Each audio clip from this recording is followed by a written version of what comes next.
역사상 가장 끔찍했던 내전, 그 한복판에서 나온 몇 마디의 말이 어떻게 전쟁의 흐름을 통째로 바꿀 수 있었을까요? 오늘 이야기해볼 건 바로 에이브라함 링컨이 던졌던 위대한 소통의 승부수, 바로 그 결정적인 순간입니다. 네, 이게 바로 오늘의 핵심 질문이죠. 나라가 쪼개질 운명에 처한 그 절체절명의 순간에 연설 하나가 어떻게 그냥 말이 아니라 가장 강력한 무기가 되었을까? 지금부터 게티즈버그 연설에 담긴 그 힘의 비밀 함께 파헤쳐보겠습니다. 때는 1863년, 남북전쟁이 3년째로 접어들던 해였습니다.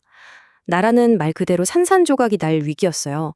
희망보다는 절망이, 또 통합의 목소리보다는 분열의 그림자가 훨씬 더 짙게 깔려 있었죠. 자, 그럼 본격적인 이야기에 들어가기 전에 당시 링컨이 마주했던 문제가 대체 얼마나 심각했는지부터 좀 짚어볼게요. 이건 단순히 전쟁에서 몇 번 지는 수준의 위기가 아니었습니다. 보시면 아시겠지만 북부랑 남부는요, 경제 구조부터 가치관까지 그냥 모든 게 달랐어요. 산업 중심의 북부와는 다르게 남부는 노예 노동에 기댄 농업 경제가 전부였거든요. 이 근본적인 차이가 결국엔 피할 수 없는 충돌로 터져버린 거죠. 상황은 정말 최악으로 가고 있었습니다. 북부는 전투에서 계속 지고 있었고 사람들 마음도 점점 전쟁에서 떠나고 있었죠. 처음 전쟁을 시작할 때 내세웠던 연방을 지키자라는 명분만으로는 이 끔찍한 희생을 더 이상 정당화할 수가 없게 된 겁니다. 전쟁 피로감과 불만은 이미 위험 수위를 넘어선 상태였어요. 바로 이 절체절명의 순간, 링컨이 완전히 새로운 카드를 꺼내듭니다. 이건 단순한 군사 작전이 아니었어요. 전쟁의 의미 자체를 바꾸는 아주 치밀하게 계산된 소통 전략이었습니다. 1863년, 링컨은 노예 해방을 선언합니다. 겉으론 보기엔 반란을 일으킨 남부주의 노예들을 해방시켜준다는 거였죠. 하지만 그 속을 들여다보면요, 이건 전쟁의 판도를 뒤집으려는 훨씬 더 깊은 전략적 의도가 숨어 있었습니다. 자, 이 슬라이드를 보면 링컨의 그 치밀한 계산이 그대로 드러나죠. 노예 해방 선언은 그냥 인도적인 조치가 아니었던 겁니다.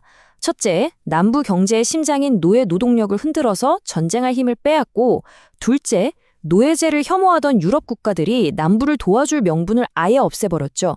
그리고 가장 중요했던 세 번째, 이 전쟁을 자유와 민주주의를 지키기 위한 싸움이라는 훨씬 더 높은 차원의 성전으로 완전히 재정의해버린 겁니다. 여기서 정말 중요한 사실이 하나 있습니다. 이 선언이요, 연방에 충성하던 주들의 노예는 단 한 명도 해방시키지 않았다는 거예요. 바로 이 점이 노예 해방 선언이 순수한 인도주의적 선언이 아니라 전쟁에서 이기기 위해 아주 정교하게 설계된 군사적, 정치적 도구였다는 걸 명확하게 보여주는 증거죠. 노예 해방 선언으로 전쟁의 판을 새로 짠 링컨. 이제 그의 소통 전략에 활용점정을 찍을 순간이 옵니다.